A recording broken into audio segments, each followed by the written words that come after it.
මේ දක්වා හරියට වැඩ කරන්නේ නැතුව අර පොඩ්ඩක් ඔය කොහරි ට්‍රැක් එක පැනලා ඉඳලා දැන් අන්තිම අවුරුද්ද වුණාම මොකක් හරි අර එහෙම සමහර ළමයි ඉන්නවනේ මේ අන්තිම ඒ කියන්නේ වැඩේ කිට්ටු වෙනකොට පොඩ්ඩක් මේක තේරුම් අරගෙන මෙහෙම ගින්නම් හරියන්නේ නැහැ මේක වෙනස් කරන්න ඕන කියලා ට්‍රැක් එක මාරු කරන්න බලාපොරොත්තු වෙන එහෙම උවමනාවෙන් ළමයි ටිකක් ඉන්නවනේ මේක තේරුම් ගන්න පිරිසක්. ඒතකොට මේ ඒ තාමත් ඒලා නැති පිරිසකුත් ඉන්නවා. දැන් මේ ඉන්නේ ඕගොල්ලෝ ඔයාලගේ අර මූලික ඉගෙන ගැනීමේ ඒ චැප්ටර් එකේ අන්තිම තැන ඉන්නේ. ඔයාලා ඊළඟ අවුරුදු 19 20 ඉඳන් ඔයාලා යන්න ඕන ස්වාධීන මිනිස්සු වෙන චැප්ටර් එකට. ඒ කියන්නේ ඕගොල්ලෝ දැනට ඕගොල්ලෝ කවුරුත් නෙවෙයිනේ. දැනට ඕගොල්ලෝ කිසිම කෙනෙක් ගන්නත් නැහැ. ඔයාලට තනි අනන්නතාවයක් නැහැ. එහෙමත් ළමෙක් ඉන්න පුළුවන් මොකක් හරි පැත්තක් ඔස්සේ තමන්ගේ යම් ඩෙන්ටිටි එකක් හදාගෙන දෙන මනන්නතාවයක් තියෙන. නමුත් බහුතරයක් අය නිකන් කාගේ හරි ළමෙක් විතරයි හැමෝටම තමන්ගේ ස්ට්‍රගල් එකට ෆේස් කරන්න වෙනවා. හැමෝම ඒ කියන්නේ උන්ගේ නරකකමකට උන් යනවා නෙමෙයි. තනි වශයෙන් හැම එකකටම සිද්ධ වෙනවා. තමන් කියන තනි මනුස්සයව හදන්න මහන්සි වෙන්න. එහෙම නැත්නම් සියලු දෙනා නැති වෙලා නතර වෙනවා. එනත් ඉදී සමහරක් විට ඒ කාරණාව තේරුම් ගන්න නැතුව අසාර්ථක මිනිහෙක් වෙමින් ඉන්නවා අය.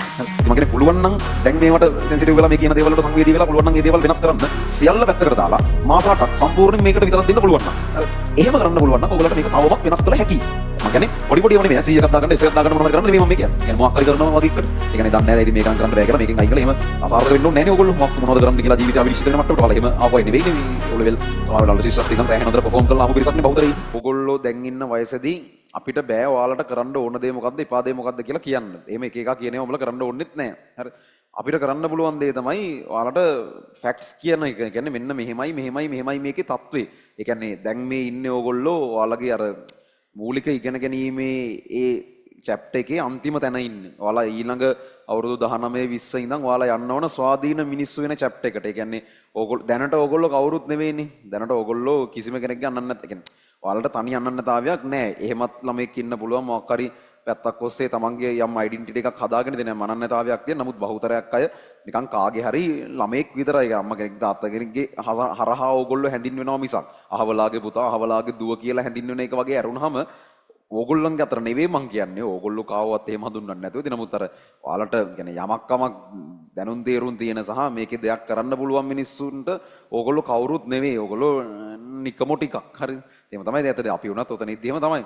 ඒතර ඒ නිකමෝ කියන තැන ඉඳන් හෝ කාගේ හරි ළමයා කියන තැන ඉඳන් ඕගොල්ලෝ කියන ස්වාධීන අනන්‍යතාවය හදාගන්න චැප්ටර් එක තමයි ඊළඟ අවුරුදු 10 වගේ ඕගොල්ලොන්ට කරගෙන යන්න තියෙන්නේ. අපි කරමින් ඉන්නේ ඒක. හරි. ඒතර ඕගොල්ලන්ට ඊළඟට කරන්න තියෙන්නේ ඒක. ඒ ඊළඟට ඕගොල්ලෝ යන චැප්ටර් එක පටන් ගන්න මේ චැප්ටර් එක ඕගොල්ලෝ ඉවර කරන විදිහ මත.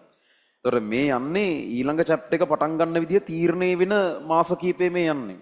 එතකොට ඒක හින සීරියස්. ඒක මත ඒ කියන්නේ දැන් ඕගොල්ලොන්ට ඉන්න යාළුවෝ සාමාන්‍යයෙන් ඒ කියන්නේ ඔය දැනට නිකන් ඕගොල්ලොන්ගේ එහෙම සමීප යාළුවෝ ඊටන්නකො 50ක් ඉන්නවා කියන. වැඩිපුර ගනුදෙනු කරන ළඟමෙවුන් කියලා 50ක් ලොකු ගාණක් ඇත්තනම. ඕක සාමාන්‍යයෙන් එකට දෙකට බහිනවා. ඔය එහෙම නේ ගොඩක් වෙලාට නැතිම වෙනවා. ඒකා දෙකක් හම්බෙන්නේ ඊටාම කලාතුරකින් මට්ටමට ඊළඟ අවුරුදු 10 ඇතුළත දෙනවා.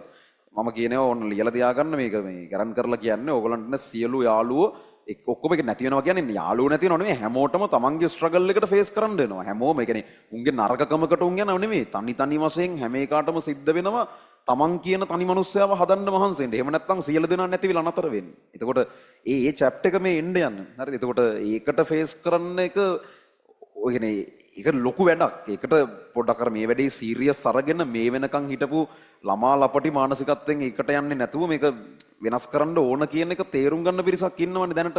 සමහරුන්ට ඒක තේරෙනකොට පරක්කු වැඩි. ඉතින් ඒකට කරන්න පුළුවන් දෙයක් නැහැ. අසාර්ථක මිනිස්සු කියලා જાතියකුත් ඉන්නවා ලෝකේ. එහෙම ඉන්න ඕන. හරිද? ඒක නැති කරන්න බෑ.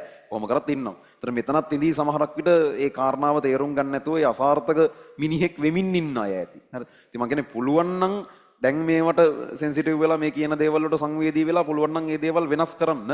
තාම ඒ කියන්නේ ලේසි නෑ. ඊළඟ මාස 8 මේක කරන එක ලේසි නෑ. හැබැයි බැරි නෑ. හරි. ඕන අවුරුද්දක ෆුල් නසරානි වෙලා ඉඳලා අන්තිම අවුරුද්දේ මොකක් හරි හින්දා මේක තේරිලා සම්පූර්ණ මාර කැපකිරීමක් කළා මේක කන පිට හරවන ළමයි ඕන අවුරුද්දක ඕන බැච් එකක ඉන්නවා. කියන්නේ සරලව දැන් පේපර් එකක් ලිව්වොත් ලකුණු 5යි 10යි. හැබැයි ඒ ලෙවල් වල ඒකට මේක වෙනස් කරන ළමයි ඉන්නව ලේසියෙන් නම් නෙවෙයි ඈ. ඊටාම අමාරුවෙන් ඊටාම මහන්සි වෙලා. ඒ කියන්නේ කවුරු හරි ළමෙක් එහෙම කරන්න බලාපොරොත්තු වෙනවා නම් Tamanට දැනට එහෙම ගොඩක් හොඳ මට්ටමක නැහැ. හැබැයි මේක හදන්න උවමනාව තියෙනවා නම් පළවෙනි දේ එහෙම කරන්න පුළුවන්. ඕන තරම් එහෙම කරන ළමයි ඉන්නවා. ඒකට ඕගොල්ලන්ගේ අමුතු දක්ෂතා මුකුත් ඕනේ නැහැ. ඔයාලා මේකට කමිට් වෙන්න ලෑස්ති වෙන්න විතරයි ඕනේ.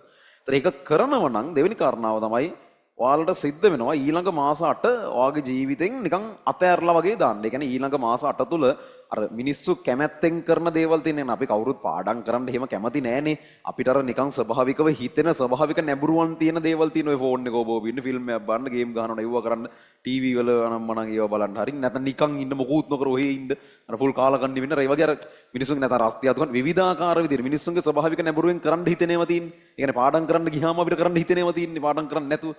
අන් ඒ සියල්ල පැත්තකට දාලා මාස 8ක් සම්පූර්ණයෙන් මේකට විතරක් දෙන්න පුළුවන් නම් හරි එහෙම කරන්න පුළුවන් නම් ඕගොල්ලන්ට මේක තවමත් වෙනස් කළ හැකියි මම කියන්නේ පොඩි පොඩි ඒවා නෙමෙයි 100 එකක් දාගන්න S එකක් දාගන්න මොන හරි කරන්න නෙමෙයි මම මේ කියන්නේ එකක් දාන්න යන්න පුළුවන් හැබැයි ලේසිය කියලා නෙමෙයි කියන්නේ වැරදිවට තේරුම් ගන්න එපා අමාරුයි හැබැයි කරන්න පුළුවන් ඕන ළමයෙකුට අමුතු දක්ෂ ළමයින්ට විතරක් පුළුවන් එහෙම ගන්න නෙමෙයි මම මේ කියන්නේ ඕන එකෙකුට ඒ කමිට්මන්ට් එක දෙන්න ලෑස්ති නම් කරන්න පුළුවන් ඒ හින්දා තමන් තේරුම් අරගෙන කරනවද නැද්ද කියන තීරණය ගන්න තීරණය කරනවා කියලා ගන්නවා නම් ඒකට හරියන්න ඊළඟ මාසෙට ජීවිතෙන් අතහැරලා දාන්න ඔයා කැමති කිසිම දෙයක් ඊළඟ මාසෙට වෙන්නේ නැහැ.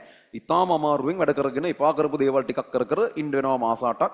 මොකටද අනාගතයේ හම්බෙන යම්කිසි ප්‍රතිලාභයක් වෙනුවෙන්. අන් එහෙම එකක් තමයි යන්නේ. එතකොට මේ මැයි වගේ කාලයක් ඕගොල්ලන්ට පුළුවන් නම් ඉතා හොඳ කමිට්මන්ට් එකක් දෙන්න. දවසට නිකන් පැය 12 15 ලෙවල් එකට වැඩ කරලා. මම කියන්නේ පන්ති නැති මොකක් හරි තනියෙන් තමන් ඉන්න දවසක පැය 12 15 අතර තමන්ගේ වැඩ කරන පැය ගාන තියාගෙන එහෙම දුවන්න පුළුවන් නම් මැයි දක්වා අඩුම ගානේ මම කියන්නේ ඔයාලට මැයි වෙනකොට සාමාන්‍යයෙන් ෆස්ට් අයි එකේ මුල ඉඳන් හරියට වැඩ කරපු ළමයෙක්ගේ මට්ටමටම ඕගොල්ලන්ට මැයි වෙනකොට එන්න පුළුවන්. හැබැයි ලේසි නෑ. මාර කමිට්මන්ට් එකක් දෙන්න ලෑස්ති නා. ඒක කරන පිරිසක් අනිවාර්යෙන් ඉන්නවා. මම කියන්නේ මේ පිරිසට ඇතුල් වෙන්න බලන්න කියලා. ඉතින් තව පිරිසක ඕක තේරුම් ගන්න නැහැ. ඉතින් ගිහිල්ලා එක්ක ආයෙ වතාවක් මේක කරන තත්ත්වෙට මුණ දෙනවා. එහෙම නැත්නම් මෙතනින් මේක නතර කරලා දාලා වෙන මොකක් හරි කරගෙන ඉතින් යන්න බලන්න. ඉතින් ඕගොල්ලෝ එහෙම යන්න ඕනේ නැහැ. ඉතින් ඒ කියන්නේ මොකක් හරි කරනවා වගේ එකට. ඒ කියන්නේ දන්නේ නැහැ. දැන් ඉතින් මේක නම් කරන්න බෑ කියලා මේකෙන් අයින් වෙලා එහෙම අසාර්ථක වෙන්න ඕනේ නැහනේ ඕගොල්ලෝ මොනවද කරන්න කියලා ජීවිතය අවිනිශ්චිත වෙන මට්ටමට ඔයාලා එහෙම ආපු අය නෙවෙයිනේ මේ O level සමහර වෙලාවල ශිෂ්‍යත්වයේ ඉඳන් සෑහෙන හොඳට perform කරලා ආපු පිරිසක්නේ බහුතරේ ඉන්නේ. ඒතර ඕගොල්ලෝ අමාර අපරාධයක් එහෙම නිකන් මෙතනින් බැහැලා යනවා නම් හරිද? ඒ හින්දා මේ පුළුවන් හැටියට මේක තේරුම් අරගෙන ට්‍රැක් එකෙන් පිට එන්න ළමයි ට්‍රැක් එකට එන්න බලන්න. හරි